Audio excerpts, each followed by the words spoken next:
कि आज जिस तरह मुल्क की हालत है उसमें जो जो भूमिका भारतीय जनता पार्टी के नेतृत्व वाली केंद्र सरकार निभा रही है, उसके विजय से आपसे पूछ रहे थे, अब तो जुड़ी गए। जो भी बहुत सारे लोग काफी समय से ये मान के चल रहे थे कि जैसे ही इलेक्शंस नजदीक आएंगे वैसे वैसे मोदी गवर्नमेंट का जो दमनकारी यंत्र है वो और तेजी से चलेगा और न सिर्फ मीडिया बल्कि अपोजिशन पार्टीज और तमाम वो सारे सिविल सोसाइटी के लोग जो इस सरकार की नीतियों का विरोध करते हैं, इस सरकार के दमनकारी यंत्रणा का विरोध करते हैं, उन पर दमन और ज्यादा तेजी से चलाया जाएगा।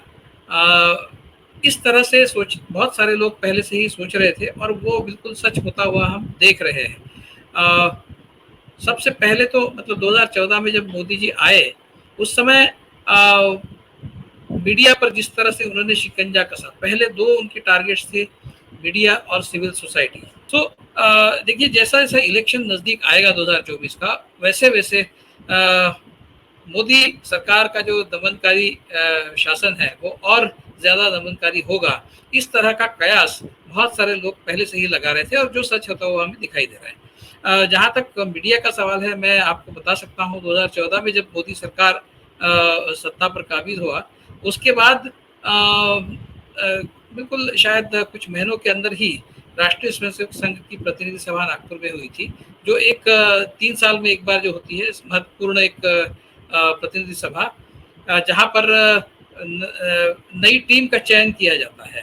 तो उसमें कस्टमरी 2 प्रेस कॉन्फ्रेंसेस होती है, एक शुरू में होती है, एक आखिर में होती है।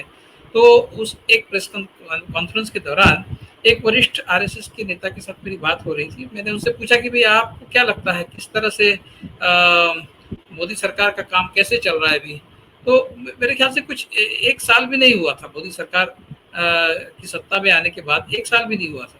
तो वो कहने लगी बाकी सब तो बहुत अच्छा चल रहा है लेकिन मीडिया प्रॉब्लम है, मीडिया ये बहुत बड़ा प्रॉब्लम है और मीडिया को बिल्कुल ठोकने की जरूरत है। मतलब इस तरह के शब्द थे उनके। और उन्होंने फिर वो भी याद दिलाया कि अडवाणी जो कह रहे थे, किसी जमाने में अडवाणी ने कहा था कि मीडिया को झुकने के लिए कहा तो वो रेंगने लग गया। तो बिल्कुल मीडिया को तो उसी तरह से ट्रीट करना चाहिए, ये उनके शब्द थे। उसके बाद फिर उसके कुछ दिनों के बाद एक वरिष्ठ मंत्री मोदी सरकार के नागपुर आए थे, फिर उनके साथ मिलने के लिए हम एक होटल में गए थे। वहाँ पर टीवी चल रहा था, टीवी पे न्यूज़ चल रहा था। तो हमारी बात होते होते उन्होंने बीच में, देखिए बोले मीडिया किस तरह से कवरेज करता है, बिल्कुल निगेटिव कवरेज है ये, और मीडिया बहुत परेशान करता है, ये उनके शब्द थे। और वही मंत्री थे जो किसी जमाने में मीडिया की बहुत तारीफ करते थे, जब कांग्रेस के खिलाफ मीडिया मुखर होकर कुछ लिखता था, बोलता था, तो वही मंत्री मैंने उनको भी उस समय सुना था। उस समय वो बड़े खुश थे कि मीडिया कैसा भारत में बहुत जिम्मेदार तरीके से काम करता है, इस तरह की बातें कुछ वो कहते थे। और जैसे ही उनकी सरकार आई तो उनका पैतरा बदल गया, उन्होंने एकदम अपना स्टांस बदल दिया और मीडिया किस तरह से प्रॉब्लम है इस तरह की बातें करने लगे। तो पहले से ही उनका तय था मीडिया को दबाना है और सिविल सोसाइटी को दबाना है। तो एनजीओ के खिलाफ उन्होंने एक्शन शुरू कर दी, क्योंकि उनको पता था कि अपोजिशन को तो हम संभाल लेंगे, अपोजिशन को संभालने के लिए उनके पास पूरी यंत्रणा थी, जो यंत्रणा उस समय से काम कर रही है। मतलब ईडी, सीबीआई और अनेक तरह की जो भी उनकी जांच एजेंसियां है, उनको अपोजिशन के खिलाफ इस्तेमाल करना वो तो बहुत आसान काम है। और क्या कहीं ना कहीं कुछ ना कुछ तो मिल ही जाता है। तो इस तरह से उनका मीडिया और सिविल सोसाइटी ये टारगेट था। लेकिन जिस तरह से अपोजिशन के लीडर्स को टारगेट कर सकते हैं जितनी आसानी के साथ, उतनी आसानी के साथ वो मीडिया को टारगेट नहीं कर सकते, उनको पता था। उतनी आसानी के साथ वो सिविल सोसाइटी को टारगेट नहीं कर सकते, ये भी उनको पता था।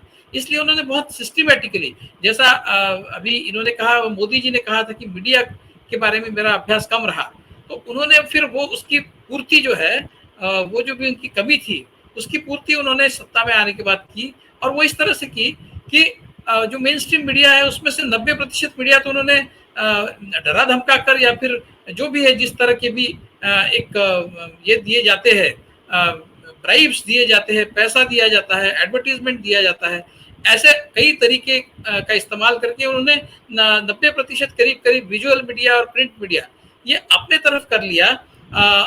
यानी उनको प्रताड़ित करने की जरूरत ही नहीं है।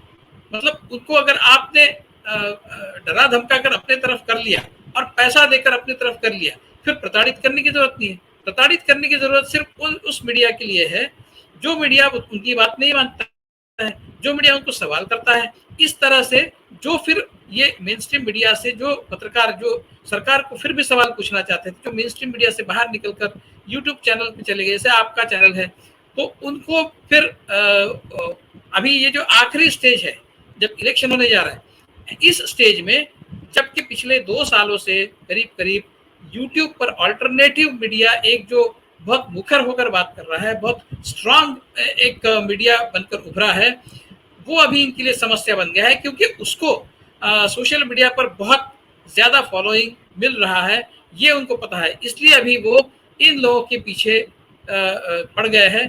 कल आज इनका नंबर है, कल हो सकता है आपका नंबर हो, मेरा नंबर हो, ये बिल्कुल हो सकता है और इसके लिए हम सबको तैयार रहना पड़ेगा। तो ये दमनकारी इनकी जो यंत्रणा है वो जैसे जैसे इलेक्शन करीब आएगा वो और ज्यादा तेज गति से आगे बढ़ेगी और ये सिविल सोसाइटी के खिलाफ भी होगा, मीडिया के खिलाफ भी होगा और अपोजिशन पार्टीज के खिलाफ तो हो ही रहा है। जहां तक संजय सिंह का सवाल है, आपको पता है संजय सिंह बहुत ही एक डायनेमिक एमपी है आम आदमी पार्टी के और सरकार के खिलाफ बहुत बेबाकी से बात करते हैं। ये हो नहीं सकता कि कोई भी मीडिया हाउस या कोई भी पॉलिटिशियन या कोई भी सिविल सोसाइटी जो सरकार के साथ में झगड़ा मोल लेती है, ये हो नहीं सकता कि वो किसी तरह के करप्शन में लिप्त हो, क्योंकि जो करप्शन में लिप्त है वो सरकार से समझौता करने की कोशिश करेंगे, सरकार को एंटेगोनाइज नहीं करेंगे कभी भी। तो मुझे बिल्कुल इस बात पर यकीन नहीं है कि जो भी मीडिया के हमारे साथी है जिनके खिलाफ एक्शन ली है उन्होंने कुछ गलत किया है। अगर वो गलत कर रहे हैं, वो मनी लॉन्ड्रिंग कर रहे हैं या फिर टेररिज्म वाले कुछ जैसे एक्टिविटी के साथ जुड़े हैं, तो कोई कारण ही नहीं कि वो इस सरकार के खिलाफ कुछ बात करे। वो दोनों तरफ एक्टिव नहीं हो सकते, या तो फिर वो सरकार की तरफ से बात करेंगे या फिर वो सरकार के खिलाफ बात करेंगे, और ऐसा करते हुए वो टेररिज्म या फिर मनी लॉन्ड्रिंग जैसे काम नहीं करेंगे। तो इनके खिलाफ कुछ है नहीं। प्रवीर पुरकायस्थ के खिलाफ 2 साल पहले भी मामला चला था, उसके बाद हाई कोर्ट ने उनके खिलाफ सख्त एक्शन लेने पर पाबंदी भी लगाई थी, वो आज भी कायम है। उसका हियरिंग मेरे ख्याल से अक्टूबर 8 से फिर से वो 2 जो पुरानी केसेस है वो चलने वाला है।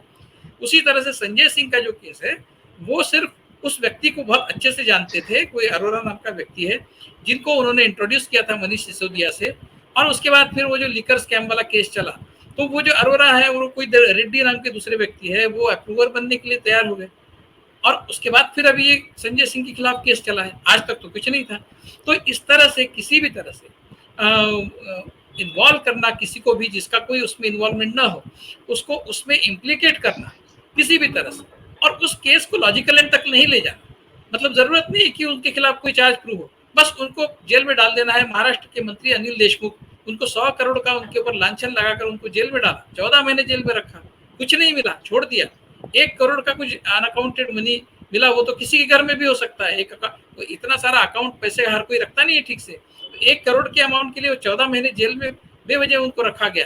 तो ये सब जो है ये इसलिए हो रहा है कि अभी पैरों तले जमीन खिसक रही है, और अगर आपको 2024 का इलेक्शन जीतना है तो आपको ये सब करना होगा। इस तरह से एक अंडरस्टैंडिंग बीजेपी में अंदर से बन गई है, जिसके चलते उनके पास अभी कोई रास्ता नहीं है। वो हिंदुत्व दंगे भी होंगे, मीडिया पर भी शिकंजा कसा जाएगा, सिविल सोसाइटी को भी नेस्तनाबूद किया जाएगा, सब होगा।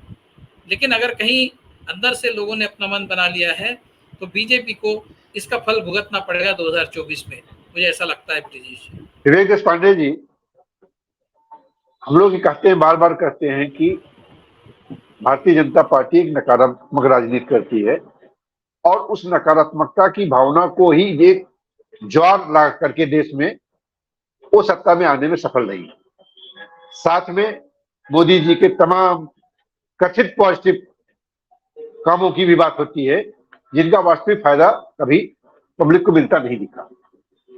अभी एक एडीआर की हालिया रिपोर्ट आई है जिसमें बताया गया है कि जो पिछले चुनाव में हलफनामे दाखिल किए थे सांसदों ने, प्रतिनिधियों ने, जो उनमें से चुने गए थे, उनमें से 33 ऐसे सांसद हैं जिन्होंने अपने हलफनामे में बताया है कि उनके खिलाफ जो है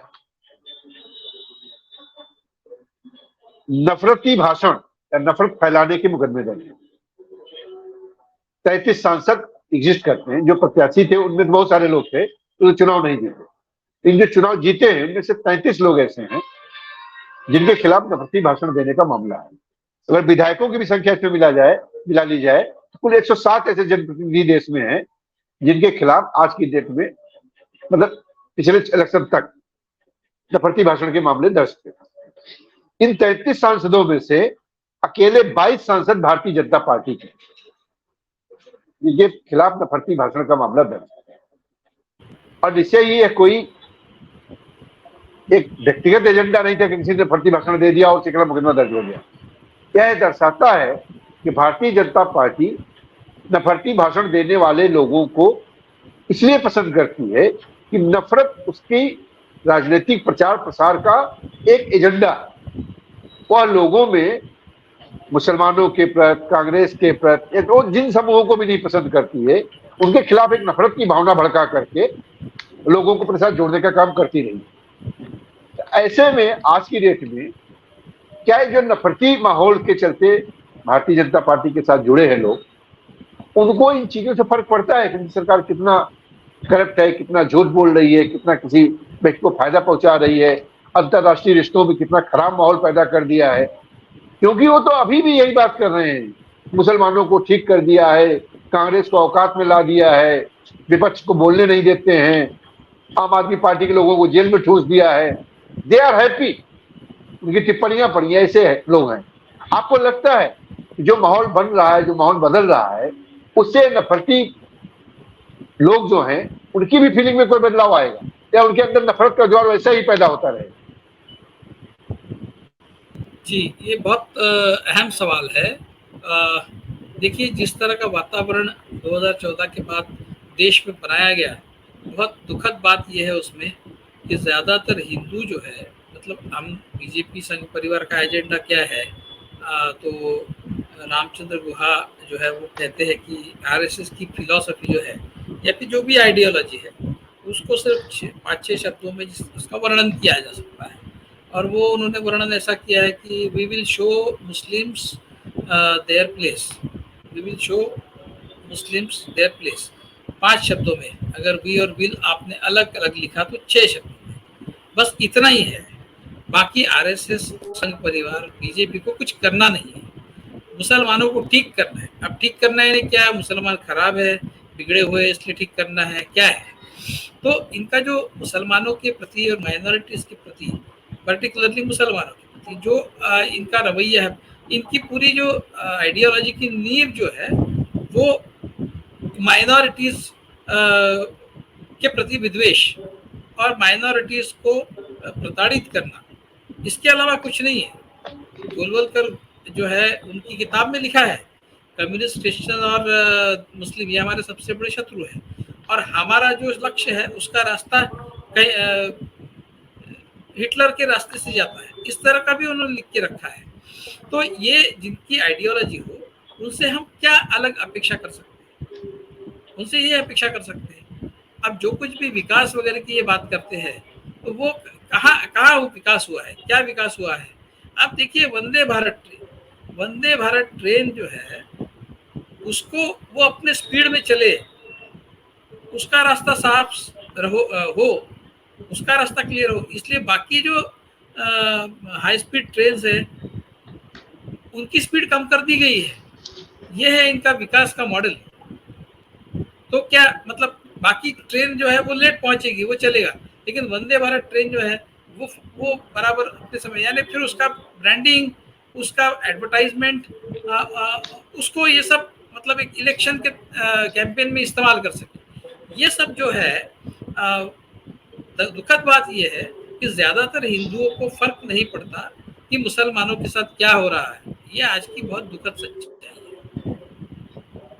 इसलिए फिर क्या करना होगा? इसलिए ये करना होगा कि हिंदुओं को ये बताना होगा कि ये सिर्फ मुसलमानों का, क्रिश्चियनों का, माइनॉरिटी का सवाल नहीं है, यह आपका और हमारा भी सवाल है। इसलिए कि आज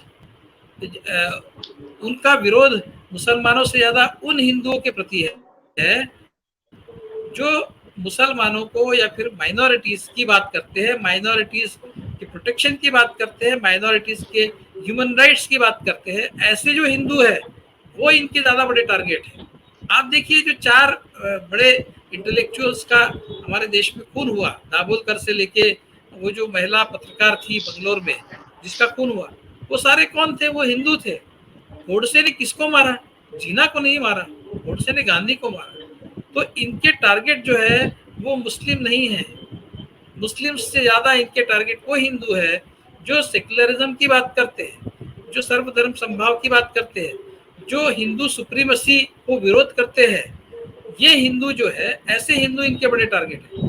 अब अपोजिशन में क्या है? अपोजिशन को ये क्यों टारगेट करते हैं? अपोजिशन क्या कोई मुस्लिम पार्टीज है? तो सारी हिंदुओं की पार्टियां है।